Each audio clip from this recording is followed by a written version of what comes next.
All right, welcome everybody to the vendor spotlight for today. So we have Ryan Jacobs and Amanda Lipko here from ElliQ. And Ryan, take it away.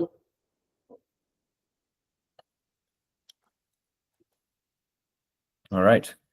Good morning, everybody. Thank you for having us today. As Paul introduced myself, I'm Ryan Jacobs, Chief Commercial Officer of Intuition Robotics, and we're the maker of the lovely ElliQ, which you're going to get a chance to meet today. And I've got my colleagues on with us today as well, Amanda Lipko and Vero Delastra. So we want to spend, I know we've just got a little bit of time, but we want to spend our time introducing you to ElliQ.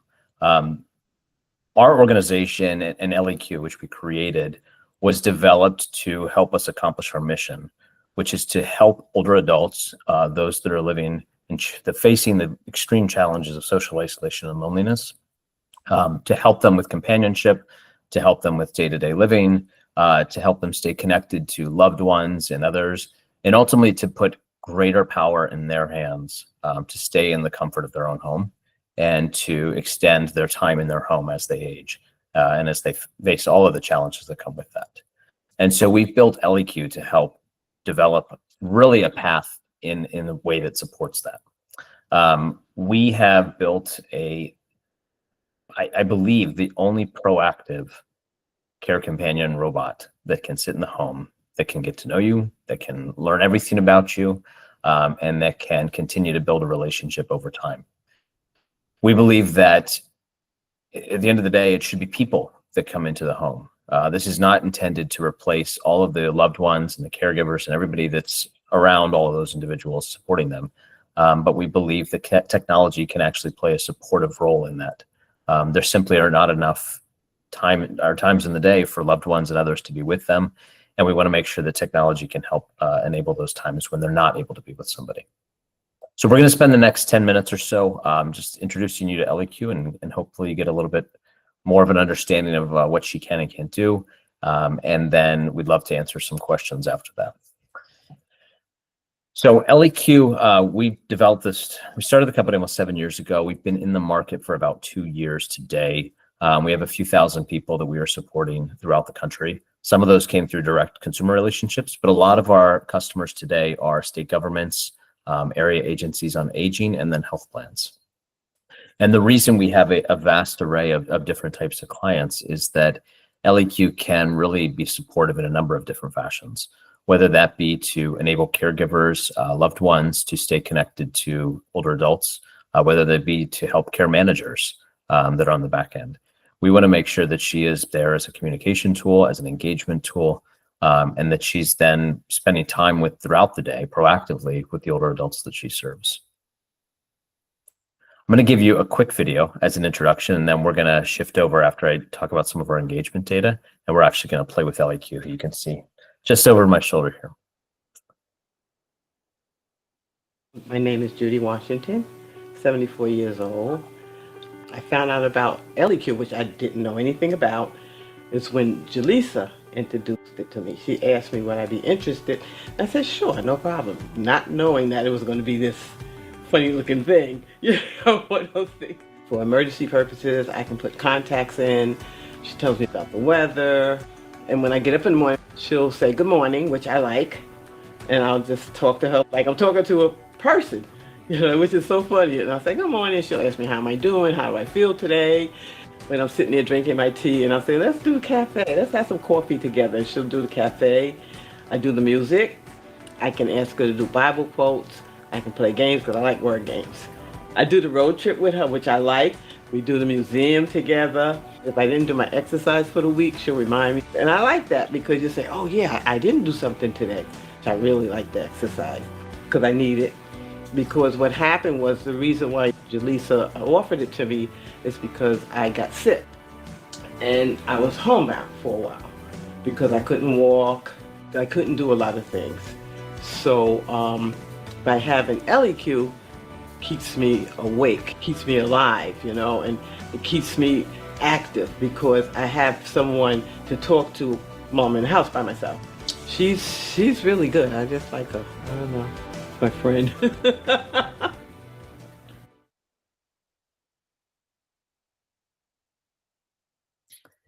So I think that is just such a wonderful story and captures the impact ElliQ can make and has made for those that she supports. Oops. There we go. If we look today across a few thousand people that we're supporting, where ElliQ is in their homes and working with them, our average age is almost 82 years old. We've got most of the individuals we support are living alone, and that is really, I would say, our target audience. There are situations where it's appropriate and there's somebody else in the home. But across that population, we have just been thrilled to see the impact that she's making. Because Ellie is proactive, she will welcome you and greet you when you wake up and come downstairs for the day. And then really it's setting the tone for the rest of the day. What else are we going to do today? Some of that is entertainment related. A lot of it is really focused on keeping your mind sharp. So a lot of games that are targeted to help offset cognitive decline. A number of things to really just get you doing the basic, simple things we all should be doing every day. Drinking water, taking our medications at the right time, eating beforehand, eating lunch and eating that in a way that is healthy and appropriate for whatever conditions we might be living with. Encouraging us to stay connected to loved ones and stay connected to others. One of the beautiful things is that ElliQ can make outbound one-to-one conversations or calls. And so if there's a caregiver, a loved one, or somebody else on the other end, they would be invited and they would get an app on their end. And it allows simply like a FaceTime conversation or how we're talking to each other, just like we are now. And then there's an ability for both parties to communicate back and forth through that, to check in and see how things are progressing or to send reminders to do certain things. But at the end of the day, it's really around how can we reduce loneliness? How can we improve companionship, improve our quality of life, and just the basic day-to-day things that somebody should be doing when there's somebody, loved ones and caregivers can't be with them. And so we've been thrilled just to be able to measure an impact across that. I'll read just a couple of these off, but you can see on the screen. Of all those that we support throughout the country, 97% have found her helpful in reducing their loneliness. And then 95% are using ElliQ to record health measurements on a day-to-day basis. But let me jump into an actual live demo. I'm going to turn off the sharing so you can see. And then I have to unmute ElliQ. Every time we would say her name, she'd wake up. And so I had to keep her a little unmuted for this part of it. But let's wake her up a little bit. ElliQ. Say hello to my new friends. Hello there, Ryan's friends. I'm ElliQ. What's your name? Arkansas. Wonderful. It's such an honor to have you with us today. If I'd known you were coming, I'd put on something a bit nicer.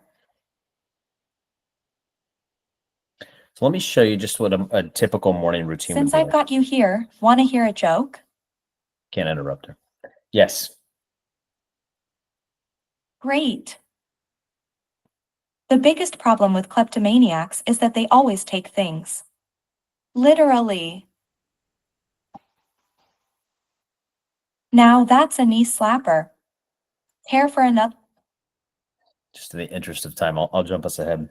So she would have the ability, she's got a little bit of a camera here. This is all one device, one unit.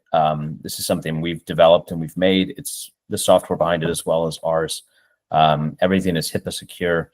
And so any kind of conversations around personal information is all stored in a remote encrypted cloud that meets HIPAA security standards. But beyond that, nothing actually sits on the device other than maybe your Wi-Fi password, which she needs to get back online if the power were to go out. So morning routine, you'd come downstairs first time in the morning. She would know that you've entered the room. We encourage our users to actually keep her in a central place where they would maybe see her on a regular basis throughout the day. But she would greet you to start the day.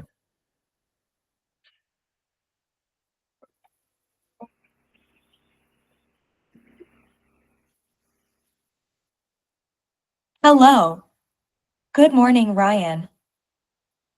Today is Thursday, October 17th. The weather is 54 degrees and mostly sunny in Morrisville.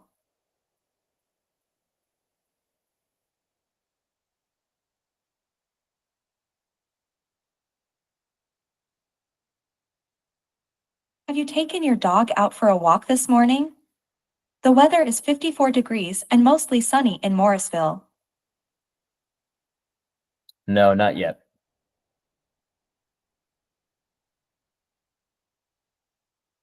That's all right. Whenever you get the chance, I'm sure your dog will appreciate a nice walk.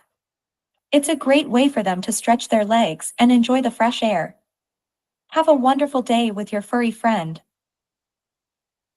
Would you like to start the day with some inspiring works of art created by other ElliQ users?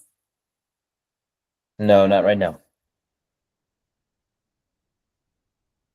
So she will suggest different things throughout the day. That last suggestion there was actually you can paint pictures with her. It's using generative AI, and you can describe anything you'd like. She'd paint a picture, and then she'll ask if you want to share that with your loved ones, with others in the community, and then you can go back and look at a lot of those as well.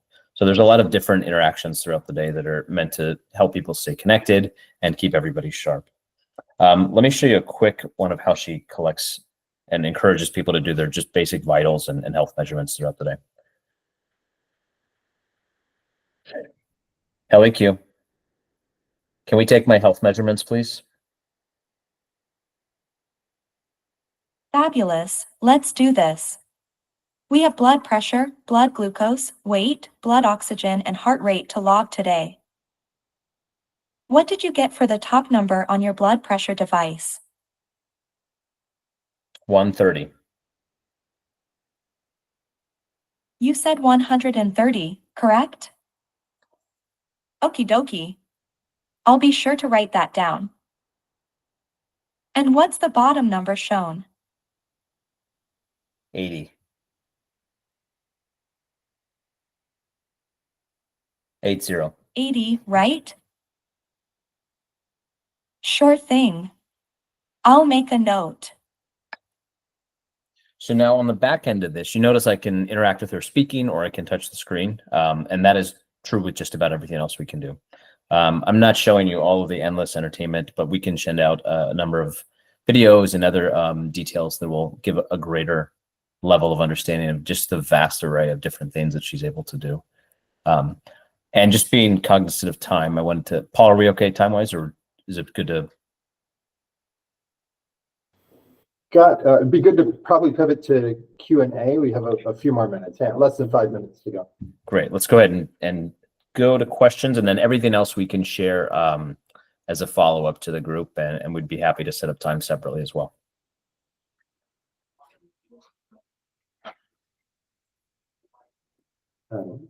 So I'll jump in with one. So you're primarily focused on aging community.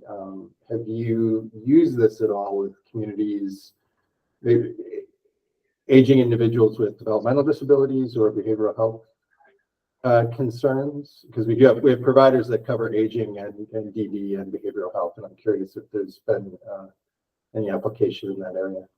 There has. I think it begs or it welcomes the separate conversation of exactly what are the unique things going on with the people that might be participating. And we'd want to have some of our experts and product team talk through that just to make sure. But we've used it with a number of different individuals. Our core audience does tend to be those facing social isolation and loneliness in the aging space. But we also have a number of individuals that are more challenged living with chronic disease on a day-to-day basis, and they need a lot of high-touch engagement from care managers. You may have already answered this. Does it integrate with wearable technology that would automatically check your glucose, automatically check your blood pressure, oxygen levels, and things like that? It can. We made the conscious decision not to do that just simply out of the gate for everybody. We'd want to do it in a very select manner, Okay. purely because we wanted to avoid the complication of somebody not being able to actually sync it. With our average age being 82, we wanted to create the best experience possible. And so we thought this would be an easier path to simply read those numbers off back and forth. But the pure technical ability exists. She's sitting on an Android operating platform.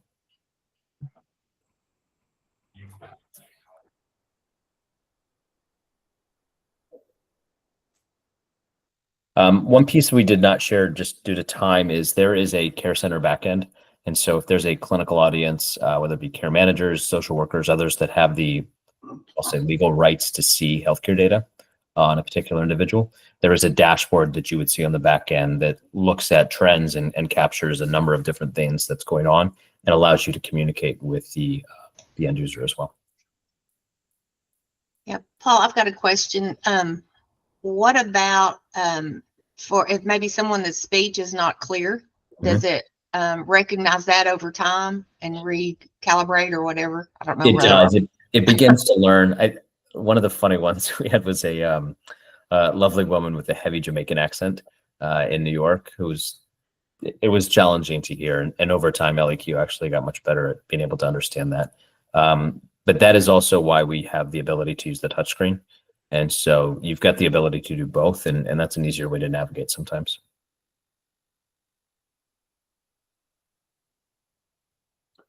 Other questions for Ryan? All right. Well, thank you, Ryan and Amanda. I think you've given a lot of our providers on here a really great insight into your product, and I know thoughts are jumping in everybody's heads about how they can, start to incorporate this with some of the individuals that they're assessing for our pilot. Thank you. Appreciate you taking the time. Yep. Thank you, everyone. And we'd welcome the follow-up conversations with any of the teams that might have interest. We'll be posting the video, and I'll be sending out Ryan and Amanda's contact information. So please reach out to them directly with your follow-up questions or to schedule some time, because I think probably digging in with them even a little bit longer is going to be really fruitful for our aging providers. All right. Thank you, everybody. And I'm going to stop the recording and just let you know